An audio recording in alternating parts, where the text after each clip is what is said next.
Staffing की बात कर रहे थे अभी हम। स्टाफिंग का मीन्स क्या होता है, मैंने आपको कि you are assessing the requirement of the firm कि हमें कितने लोगों की ज़रूरत है। उसके बाद you are matching the requirement of a particular job कि आपको किसी जॉब को करने के लिए क्या स्किल्स चाहिए। उसके बाद थर्ड स्टेप क्या था आपका, यू गो फॉर रिक्रूटमेंट, आप रिक्रूट करते हैं उन लोगों को जो आपके जॉब के रिक्वायरमेंट को मैच करते हैं, आप उसके बारे में ऐड देते हैं या आप स्पेशल एजेंसी से कॉन्टैक्ट करते हैं, एम्प्लॉइज से कॉन्टैक्ट करते हैं, फ्यूचर एम्प्लॉइज से। उसके बाद क्या करते हैं, आप सिलेक्शन करते हैं उनका। सिलेक्शन का मतलब क्या है कि जो आपने एम्प्लॉइयों को मतलब रिक्रूट किया है या जिसको ऐड दिया है, उन्हें हज़ारों लोग आएंगे जॉब करने के लिए, आपके यहाँ 500 लोग हैं, 500 वैकेंसी है, तो आपको 1000 में से 500 लोग छांटने होंगे। छांटने का मतलब है कि you have to assess the job skills present in the person who is there for recruitment. जो लोग रिक्रूटमेंट के लिए आए हुए हैं, आपको देखना है कि जो हमारी रिक्वायरमेंट है वो उसके अंदर है या नहीं है। जब आपने सिलेक्शन कर लिया तो उसके बाद आप क्या करेंगे, उसका प्लेसमेंट करेंगे। इसका मतलब क्या प्लेसमेंट का, कि you have to put him on the right job, right man at the right job. जिस काम के लिए उसको हायर किया गया उसको आप उस जॉब पे लगा देंगे। और जॉब जब ये आपके पर्सन आपकी बिजनेस में आता है तो उसके अंदर कुछ ना कुछ आपके बिजनेस को लेकर रहते हैं कि नया बिजनेस है, क्या करना होगा, कैसे करना होगा। तो थोड़ा ट्रेनिंग, थोड़ा ओरिएंटेशन उसको देना होता है कि हमारा बिजनेस ये है, आपकी जॉब ये है, आपको ऐसे काम करना है। अपने बिजनेस के बारे में, ऑर्गेनाइजेशन के बारे में आप उसको बताते हैं। ये है आपका ट्रेनिंग एंड ओरिएंटेशन। और फिर क्या करेंगे, आप उसका धीरे धीरे डेवलपमेंट करेंगे कि जो हमारे यहाँ वो काम कर रहा है धीरे धीरे वो हाई पोस्ट के लिए रेडी हो जाए, हायर पोस्ट को संभालने लगे और फिर वो हमारा बिजनेस को अच्छे से संभाले, काम करे अच्छे से। तो ये होता है आपका डेवलपमेंट। ये सारी एक्टिविटी जो आपकी आती है स्टाफिंग के अंदर आती हैं। ठीक है, डिफाइन तो हमने ऑलरेडी कर ही दिया है इसको। क्या है, it means putting people to the jobs, जो लोग हैं उनको जॉब पर रखना। ये है आपका स्टाफिंग। इट बिगिन, शुरू कैसे होता है, ह्यूमन रिसोर्स प्लानिंग कि हमें कितने लोगों की ज़रूरत है। And includes different other functions like recruitment कि अब स्किल्स को देखते हुए हम ऐड दे देंगे। उसके बाद जो बेस्ट होगा सिलेक्शन कर लेंगे। जब सिलेक्ट हो गया, वो आ गया, तो ट्रेनिंग और डेवलपमेंट करेंगे उसका। और जब डेवलपमेंट हो जाएगा, जब उसकी स्किल्स अच्छी हो जाएंगी तो उसको हायर पोस्ट पे प्रमोट कर देंगे। ठीक है। और टाइम टू टाइम हर साल क्या करेंगे, उसका परफॉर्मेंस अप्रेजल, ये काम अच्छा कर रहा है या नहीं, जो कमियां हैं उसको बताएंगे, जो अच्छा करेगा उसको अप्रेज करेंगे, तारीफ करेंगे, रिवार्ड देंगे उसको।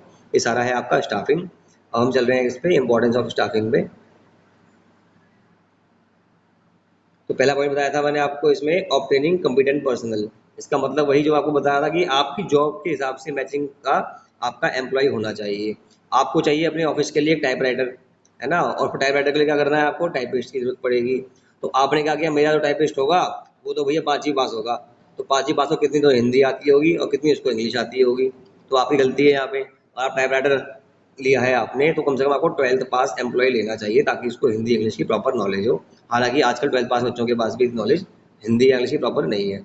ठीक है, तो आपको वो असेस करना है बाई इंटरव्यू। आप उनका इंटरव्यू ले सकते हो, आप उनका टेस्ट ले सकते हो। आपको चेक करना है कि he is competent to do my job, competent है यानी कि काम करने के वो लायक है।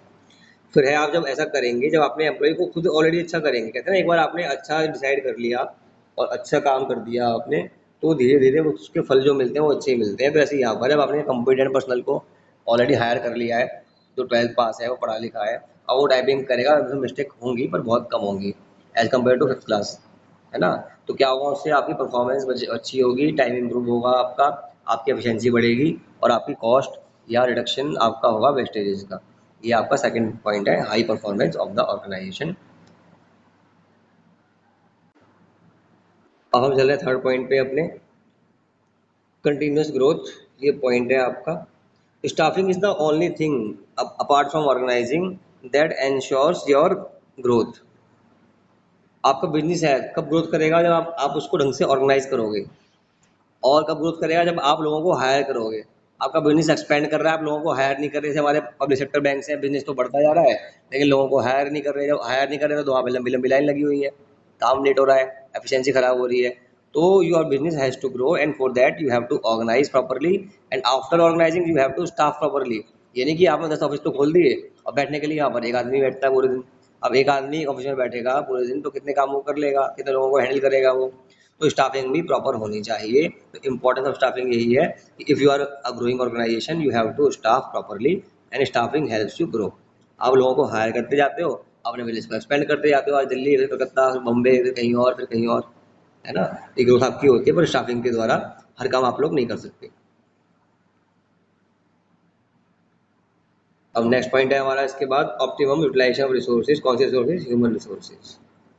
क्योंकि हमने क्या किया, अपनी स्किल्स को मैच किया इसके साथ, आपकी जॉब की रिक्वायरमेंट के साथ।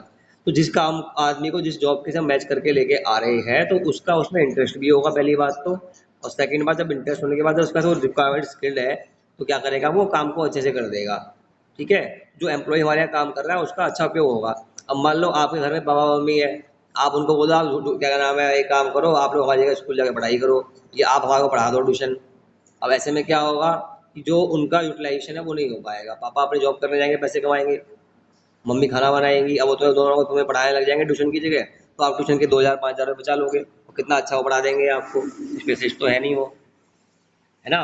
तो आज जिस आदमी को आपने जिस काम के लिए हायर किया आप उसको वो अप्लाई करते हो और उसी काम के लिए यूज़ करते हो, तो उसका बेस्ट पॉसिबल यूज़ होता है। उसको बोलते हैं ऑप्टिमम यूटिलाइजेशन ऑफ रिसोर्सेज। फिर है आपका इम्प्रूव जॉब सेटिस्फेक्शन।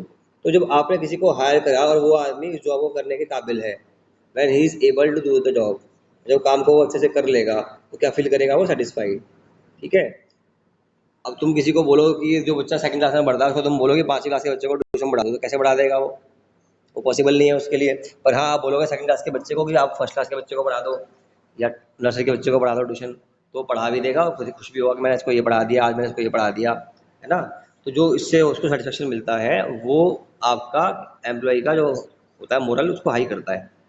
ठीक है, तो आप जब भी करेंगे स्टाफिंग प्रॉपर तो आपका एम्प्लॉय का जॉब सेटिस्फेक्शन बढ़ेगा। और जब भी स्टाफिंग प्रॉपर नहीं होगी, यानी कि आपने हायर किया किसी और काम के लिए और करा रहे हैं कोई और काम, आपने किसी को हायर किया है अपने घर में क्या नाम है उसका देख रेख के लिए, और क्या करवा रहे हैं आप उससे, झाड़ू पोछा भी करवा रहे हैं, बाहर शॉपिंग भी करवा रहे हैं उससे, है ना। इसको बोलते हैं एक्सप्लॉइटेशन। तो ऐसा नहीं करना है। अगर आप एक्सप्लॉइट नहीं करेंगे, प्रॉपर प्लेसमेंट करेंगे उसका एम्प्लॉय का, उसका मोरल हाई होगा और आपका परफॉर्मेंस भी अच्छी होगी। ये थी आपकी इम्पोर्टेंस